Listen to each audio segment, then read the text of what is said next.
জনগণের সাপোর্ট যদি এই জোট পায় এবং তার ভিত্তিতে যদি সরকার গঠন করে, নিশ্চয়ই সেই সরকার হবে বাংলাদেশে ইতোমধ্যে গঠিত যত সরকার আছে সেই সরকারগুলোর চাইতেও অনেক বেশি ট্রান্সপারেন্ট, অ্যাকাউন্টেবল, পাবলিক ওরিয়েন্টেড এবং সার্ভিস ডেলিভারি ওরিয়েন্টেড।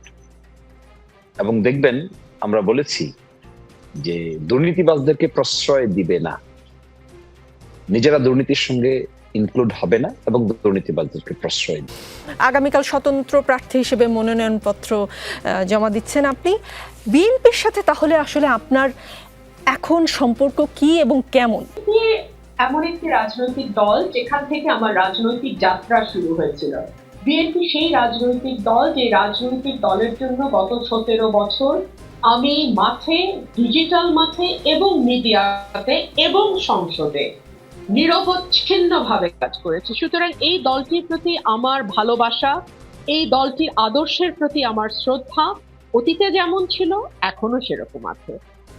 দল একটি বৃহৎ সংগঠন। বাংলাদেশের সবচেয়ে বড় দল হচ্ছে এই মুহূর্তে বাংলাদেশ জাতীয়তাবাদী দল বিএনপি। সুতরাং এত বড় একটি সংগঠন 17 বছর পর নির্বাচনে অংশ নিতে যাচ্ছে। এই 17 বছর এই দলটির সঙ্গে অন্যান্য অনেকগুলো দলকে কাজ করতে হয়েছে। তারা কাজ করেছে একটা গণতান্ত্রিক সংগ্রামের যে দীর্ঘ লড়াই, এই লড়াইয়ে অন্যান্য দলগুলো বিএনপিকে সঙ্গে ছিল, বিএনপির নেতাকর্মীদের সঙ্গে ছিল এবং তারাও অনেকে মামলা হামলার শিকার হয়েছে। তো এই নির্বাচনটাকে ঘিরে যে শরিক দলগুলো বিএনপির সঙ্গে এত বছর ছিল তাদেরও কিছু প্রত্যাশা আছে। সেই প্রত্যাশা থেকেই কিন্তু অন্য শরিক যে দলগুলো তাদের কাউকে কাউকে বিএনপি আসন সমঝোতায় গেছে, আসন ছেড়ে দিয়েছে। এখন মানে ফরচুনেটলি ওর আনফরচুনেটলি আমার আসনটাও সেই শরিক আসনের মধ্যেই একটা। বাট আমার নিজের এলাকায় তো আমার একটা রাজনীতি আছে। দীর্ঘ 17 বছরের মধ্যে আমি 10 বছর এই এলাকায় কাজ করেছি। 1973 সালে আমার বাবা এই এলাকা থেকে স্বতন্ত্র নির্বাচিত হয়েছিল এবং সেই নির্বাচনটি আমার পরিবারের জন্য একটি দুঃখজনক ইতিহাস। আমার বাবা নির্বাচিত হওয়া সত্ত্বেও সেখান থেকে তাহেরউদ্দিন ঠাকুরকে পরের দিন বিজয়ী ঘোষণা করা হয়। আগের দিন বাবাকে বিজয়ী ঘোষণা করা হয় আনঅফিশিয়ালি এবং বেসরকারিভাবে, পরের দিন সরকারিভাবে তাহেরউদ্দিন ঠাকুরকে বিজয়ী ঘোষণা করে। তো এই আসনটির সাথে আসলে আমাদের পারিবারিক একটা ইমোশন ওতপ্রোতভাবে জড়িত। এবং আমার আজকে যে অবস্থান, আমার আজকে যে অবস্থান সেটার পেছনে আমার এলাকার হাজার হাজার নেতাকর্মীর শ্রম, ঘাম এবং তাদের যেই মানে অর্থ, সেটাও কিন্তু তারা লগ্নি করেছে গত 10 বছর আমার পেছনে। তো আমি তো তাদেরকে ফেলে দিয়ে চলে যেতে পারি না। তারা যখন আমার কাছে এসে বলে, আপা আমাদের একটাই চাওয়া, আপনাকে ইলেকশন করতেই হবে। তো আমার দলকে আমি যেমন ভালোবাসি, আমার নেতাকর্মীদেরকেও আমি ভালোবাসি। সুতরাং আমার দলের নেতাকর্মীরা যখন আমাকে বলে আপনার স্বতন্ত্র মনোনয়নপত্র কিন্তু তারা কিনেছে, ভেরি ইন্টারেস্টিং, আমার মনোনয়নপত্র আমি কিনিনি, এই টাকা আমি দেইনি, তারা কিনেছে। তো তারা যখন এটা আমার জন্য কেনে, আমি তো 10 বছর পরে তাদেরকে বলতে পারি না আই এম সরি। আপনি যেমন ইমোশনাল কথা বলেন, আবেগের জায়গার কথা বলেন, অনেকেই কিন্তু অন্য দল থেকে পদত্যাগ করে এসে বিএনপিতে লড়ছেন ধানের শীষ প্রতীকের জন্য। আর আপনি আপনার ঘরের ধানের শীষ ফেলে আপনি হাঁস মার্কায় লড়বেন বলে খবরটা শোনা যাচ্ছে। মানে ওখানেও তো এক ধরনের ইমোশন নিশ্চয়ই আপনার কাজ করে। দেখুন, আমার ইমোশন যদি নাই থাকতো তাহলে তো আর 17 বছর জীবন বাজি রেখে আমি লড়াই করতে পারতাম না, তাই না? দেখুন, আজকে আমার নেতাকর্মীরা একটা কথা বলে আমাকে, খুব রেগুলারলি একটা কথা আমি শুনি, যে আমরা যখন খালে বিলে লুকায় থাকতাম আমরা আপনার কথাটা শুনতাম, যে আপনি আপা কি বলছে, আপনি বিএনপিটাকে ধরে রেখেছিলেন। তো এত বড় একটা ঝুঁকি আমি নিয়েছি, যদি আমার ইমোশন কাজ না করতো, শুধু ক্যালকুলেশন কাজ করতো, তাহলে তো আমি অনেকের মতো বিদেশি ফোন নাম্বার নিতাম, ফোন বন্ধ রাখতাম, হয়তো অন্য কোনো দেশেও চলে যেতাম, বাট সেটা তো আমি করিনি। তো একটা ইমোশন না থাকলে আপনি রাজনীতিবিদ হতে পারবেন না। অনেকে বলে রাজনীতিতে ইমোশন কাজ করে না, আবেগ চলে না। আমি মনে করি আবেগ ছাড়া রাজনীতি হয় না। যদি আপনি আবেগ ছাড়া রাজনীতি করতে আসেন তাহলে আপনি ব্যবসা করতে বসেছেন। রাজনীতিটা আমার পরিবারে ব্যবসা না, আমার পরিবারে এটা ভালোবাসা, বিশ্বাস এবং আস্থার একটা নাম রাজনীতি। তো আমার পক্ষে আবেগ বাদ দিয়ে ব্যবসা করা সম্ভব না। আপনাদের ভারপ্রাপ্ত চেয়ারম্যান যখন দেশের বাইরে ছিলেন তখন একটা বিষয় ছিল যে লং ডিস্টেন্স একটা রিলেশনশিপ ছিল আপনাদের কর্মীদের সাথে, আপনাদের নেতা কর্মীদের সঙ্গে, কিন্তু এখন তো তিনি দেশে এসেছেন। আপনার যে আবেগের কথা বলছেন, আপনার কর্মীদের যে আবেগের কথা বলছেন, তার সঙ্গে সরাসরি দেখা করে কি আসলে আপনি এই যদি বলি সমস্যা বা সম্ভাবনা সেটা সলভ করার কোনো ধরনের কোনো চেষ্টা কি আপনি করেছেন? উনি তো মাত্রই দেশে এসছেন এবং আমি নিশ্চিত আমাদের ভারপ্রাপ্ত চেয়ারম্যান জনাব তারেক রহমান সাহেব উনি দীর্ঘ 17 বছর অত্যন্ত দক্ষতার সঙ্গে দূরে থেকেও দলকে ঐক্যবদ্ধ রেখেছেন, সংগঠিত রেখেছেন, দলের নেতাকর্মীদেরকে চাঙ্গা রেখেছেন। সুতরাং প্রত্যেকটা আসনের ব্যাপারেই নিশ্চয়ই ওনার সার্বিক তথ্য এবং খবর ওনার কাছে আছে। তারপরেও যদি উনি কোথাও বাধ্য হন জোটকে দিতে বা কোনো আসনে সমঝোতা করতে, সেটা আমাদেরকে মেনে নিতে হবে এবং সেটা আমরা বুঝতে হবে যে উনি নিশ্চয়ই বাধ্য হয়ে এটি করছেন। জি, আজকের রাজনীতিতে, আজকের দিনে যদি বলেন, রাজনীতিতে সবচেয়ে বড় খবর হচ্ছে জামায়াতের যে জোট, সেই জোটে এনসিপি যুক্ত হয়েছে, নির্বাচনী জোট করেছে তারা। সেটির বিষয়ে একজন রাজনীতিবিদ হিসেবে আপনার প্রতিক্রিয়া কি? খুশি, বেজার অথবা কোনোটাই না? না, দেখুন, আমরা তো থেকে একটা বিষয় দেখেছি যে এনসিপি বলেন, তারপরে আপ পার্টি বলেন, কিংবা আপনি যদি আরেকটা যেটা তৈরি হয়েছে আপনার ইয়েদের, যেটা ব্যারিস্টার ফুয়াদদের যে পার্টিটা, হ্যাঁ, এই সবগুলোই কিন্তু এবি পার্টি, এই সবগুলোই কিন্তু জামাতের ছোট ছোট এক একটা মানে সফট জামাত, আরেকটু পরিশীলিত জামাত, আরেকটু মডার্ন জামাত, এইভাবেই তারা কাজ করেছে। তো আমি কিন্তু খুব একটা অবাক হইনি। আজকে আমি তাসনুভা জাবিনের একটা স্টেটাস পত্রিকায় এসছে, সেটা পড়ছিলাম। উনি এক ধরনের প্রতারিত বোধ করেছেন বলে আমার মনে হয়েছে। তো সেখান থেকে আমার ধারণা হয়েছে হয়তো এনসিপির সকলেই এই বিষয়টির ব্যাপারে সম্যক অবগত ছিলেন, তেমনটি নাও হতে পারে। আর রাজনীতিতে তো আসলে অনেকেই বলেন শেষ কথা বলে কিছু নাই। তো আমরা তো দেখলাম যে শুধু এনসিপি জামাতই নয়, আমরা দেখলাম যে কর্নেল ওলি, যিনি একসময় বিএনপি ছেড়েছিলেন কারণ বিএনপি জামাতের সঙ্গে জোট করেছে, তিনিও কিন্তু আজকে জামাতের আমিরের সঙ্গে বসে মিটিং করেছেন এবং আমরা দেখলাম যে একটা জোটও বোধহয় হতে যাচ্ছে। তো পলিটিক্সে আসলে সেই অর্থে শেষ কথা বলে কিছু হয়তো বা নাই। জি, ব্যারিস্টার রুমিন ফারহানা, অনেক ধন্যবাদ আর আপনার নির্বাচনী এলাকা থেকে আমাদের সঙ্গে যুক্ত হয়েছেন। আমাদের সঙ্গে আলাউদ্দিন মাহমুদ আছেন। আলাউদ্দিন মাহমুদ, জামায়াতে ইসলামী সহ 8 দলের সঙ্গে জাতীয় নাগরিক পার্টি নির্বাচনী সমঝোতা হয়েছে, সমঝোতায় এলডিপিও যুক্ত হয়েছে। এনসিপির এমন সিদ্ধান্তে পদত্যাগ করে তাসনুভা জাবিন লিখেছেন, ওই পুরনো ফাঁকা বলির রাজনীতি করতে হলে পুরনো দলই করতাম, নতুন কেন। এবার আবারও আসি জামায়াতের সাথে জোট প্রসঙ্গে। এনসিপির স্বতন্ত্র স্বকীয়তা নিয়ে দাঁড়িয়ে গেলে যে কারোর সাথে রাজনৈতিক জোটে অসুবিধা ছিল না, সেটা 5 বছর পরে হতো, ঠিক প্রথম নির্বাচনেই কেন। কিন্তু আর সব অপশনকে ধীরে ধীরে রাজনীতি করে বাদ দেওয়া হয়েছে, যাতে জামায়াতের সাথে জোট ছাড়া কোনো উপায় না থাকে। সুনিপুণভাবে এখানে এনে অনেককে জিম্মি করা হয়েছে। যাই হোক, এটা কোনো রাজনৈতিক কৌশল না, এটাই পরিকল্পনা, তিনি লিখেছেন তাসনুভা জাবিন। সামান্তা শারমিন, এনসিপি নীতি নির্ধারণী ফোরাম রাজনৈতিক পর্ষদের সদস্য, তিনি বলেছেন, বাংলাদেশ জামায়াতে ইসলামী নির্ভরযোগ্য মিত্র না, তার রাজনৈতিক অবস্থান বা দর্শন সহ কোনো সহযোগিতা বা সমঝোতা যাওয়া এনসিপিকে কঠিন মূল্য চোকাতে হবে বলে আমি মনে করি। আর তাসনিম যারা স্বতন্ত্র প্রার্থী হচ্ছেন এবং এনসিপি থেকে পদত্যাগ করেছেন, তিনি শেষ পর্যন্ত যেই এনসিপিকে নিয়ে আসলে আপনারা জামায়াতের সাথে যুক্ত হলেন, সেখানে এনসিপির আসলে কত শতাংশ সদস্য অবশিষ্ট থাকবেন?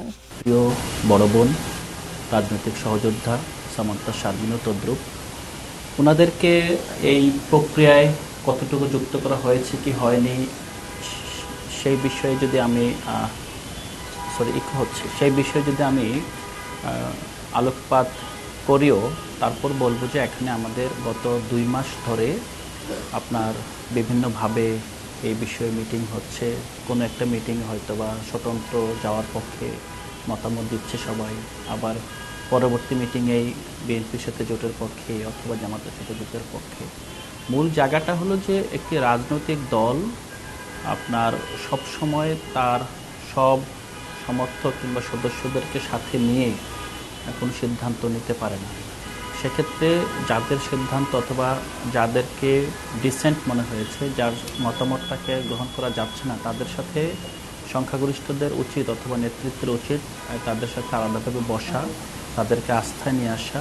আমরা যেটাকে বলছি যে ভিন্নমত হয়েও একমত, মানে হলো যে আমি সত্যিকার অর্থে এই জোটের ব্যাপারে আমিও কোনো উচ্ছ্বাসী নই, এবং আমার মতো আরও অনেকেই আছেন যারা বুঝতে পারছেন যে এই জোটটা আসলে আমাদের রাজনীতির জন্য শুরুতেই এটা খুব একটি আকাঙ্ক্ষিত নয়, বাট সার্বিক পরিস্থিতি বিবেচনায় এবং বিশেষ করে মাঠের নির্বাচনী পরিস্থিতিতে আমাদের যেই নেতাকর্মী আছেন তাদের যে নিরাপত্তা, তাদের যেই নির্বাচনী কর্মকাণ্ড এবং সামগ্রিকভাবে যে জুলাই সনদ বাস্তবায়ন ও সংস্কার রাজনীতিকে ধারণ করে এই শক্তিগুলোর মধ্যে একটা সমন্বয় করার চেষ্টা হয়েছে এখানে।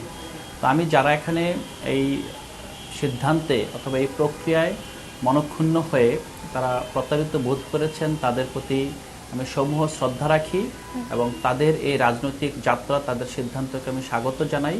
এবং একই সাথে আমরা আমাদের নেতাকর্মীদেরও বলতে চাই, রাজনীতিতে বিশেষ করে আপনার নির্বাচনী মাঠে দলের প্রধানকে, নীতি নির্ধারককে এমন সময় এমন কিছু সিদ্ধান্ত নিতে হয় যে সিদ্ধান্তগুলো হয়তোবা সাময়িকভাবে মনে হতে পারে অনেক নৈরাশ্যের, অনেক হতাশার, অনেক বেদনার, কিন্তু একই সাথে এই সিদ্ধান্তগুলোর বাইরে হয়তো বা কোনো অপশনও থাকে না।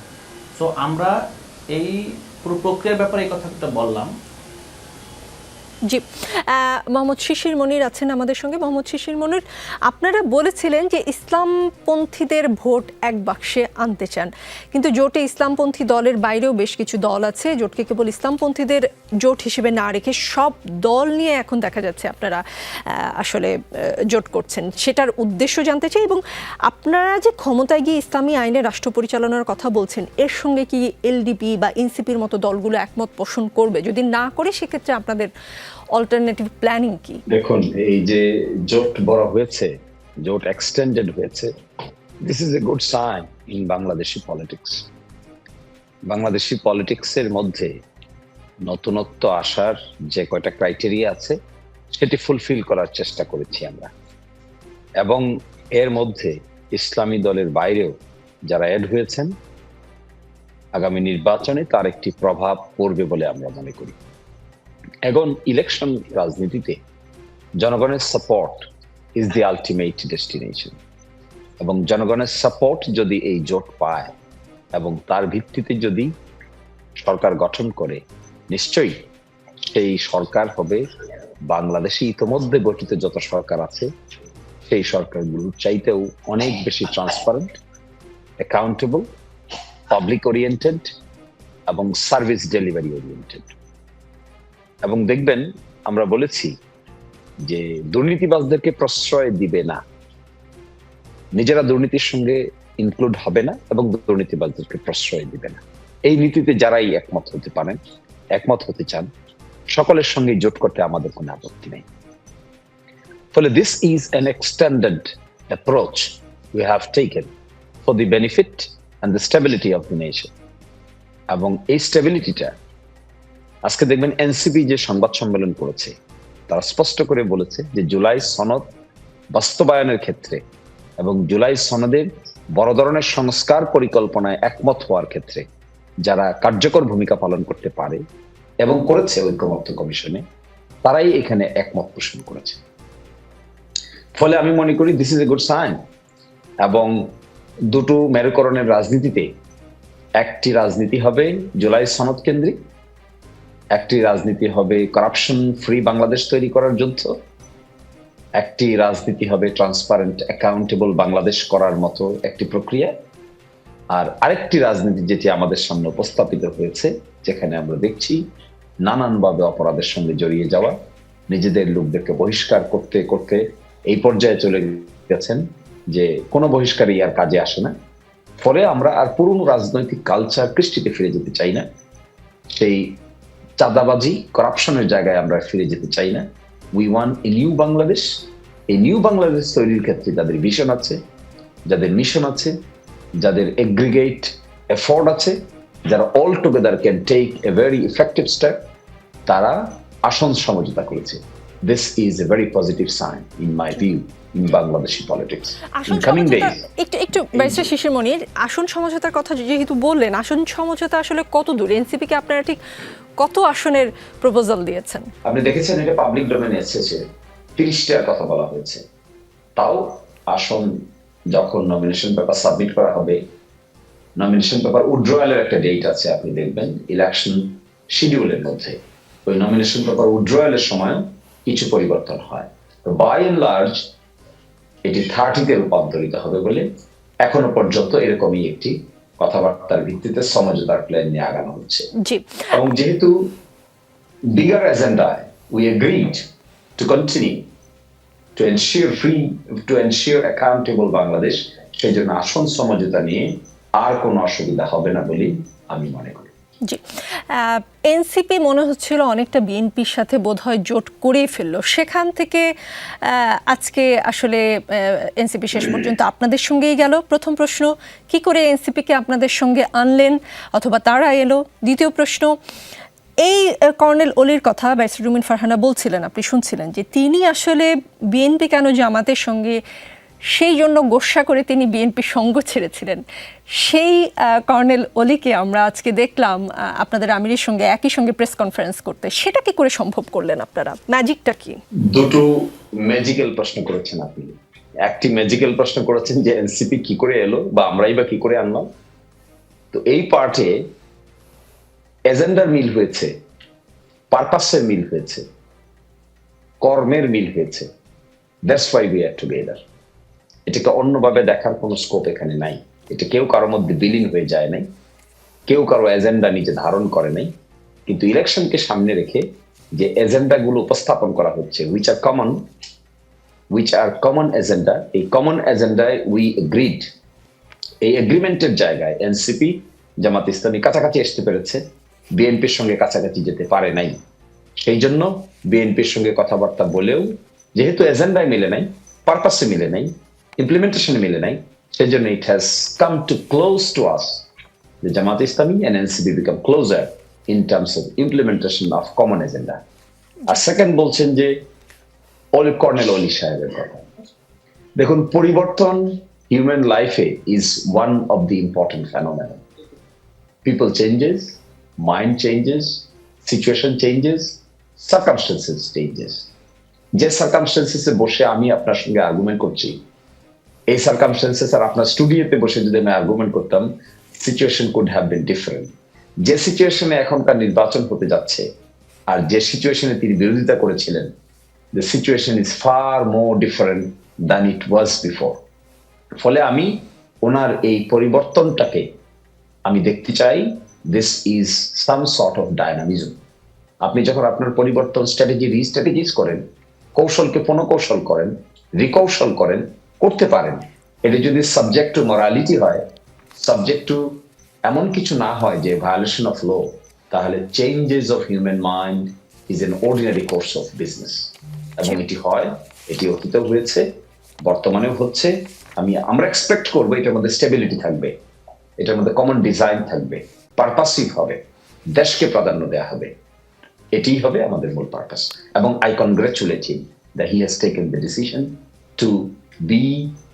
to create a jot or আসন সমঝোতা at least for 13 January elections. জি, রাজিকুজ্জামান রতন, জামায়াতে ইসলামের নেতৃত্বাধীন 8 দলীয় জোট এখন আসলে 10 দলীয় জোট হলো, এনসিপি আর এলডিপি যুক্ত হয়েছে আজকে।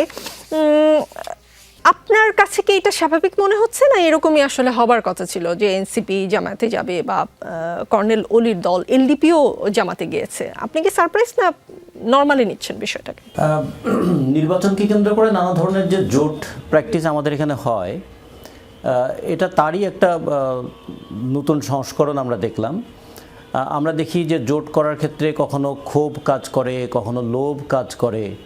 ক্ষোভ কাজ করে দলের মধ্যে জায়গা না পেলে ক্ষোভ হয়, আবার ক্ষমতায় যাওয়ার লোভ থাকে, এবং এর সঙ্গে আবার থাকে কখনো কখনো উদ্দেশ্যমুখীনতা। একটা নির্দিষ্ট উদ্দেশ্যকে বাস্তবায়ন করবার জন্য কখনো কখনো ইউনিটি হয়, কখনো কখনো দুর্বল শক্তি একটু সবল শক্তির সঙ্গে সহযোগিতা করে ক্ষমতায় যেতে চায়, এরকম নানা ফেনোমেনা থাকে।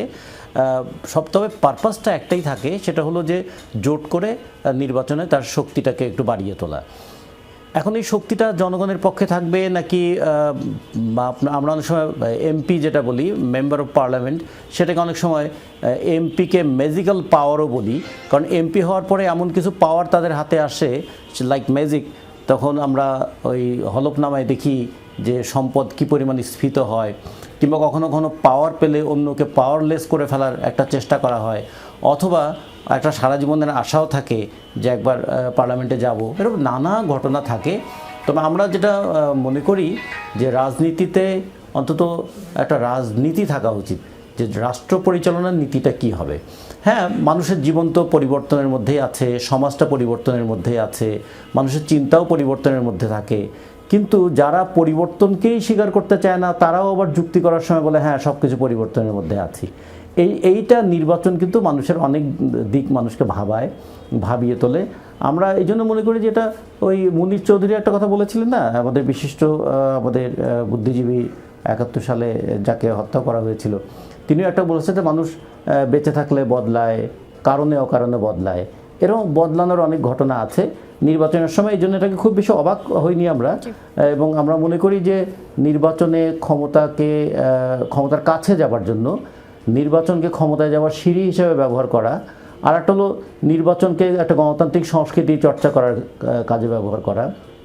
নির্বাচনে যদি টাকার খেলা হয়, নির্বাচনে যদি পেশি শক্তির খেলা হয়, নির্বাচনে যদি ধর্মের ব্যবহার করা হয়, নির্বাচনে যদি আঞ্চলিকতার ব্যবহার করা হয়, তখন আর নির্বাচন কিন্তু একটা গণতান্ত্রিক সংস্কৃতির জায়গাটা থাকে না।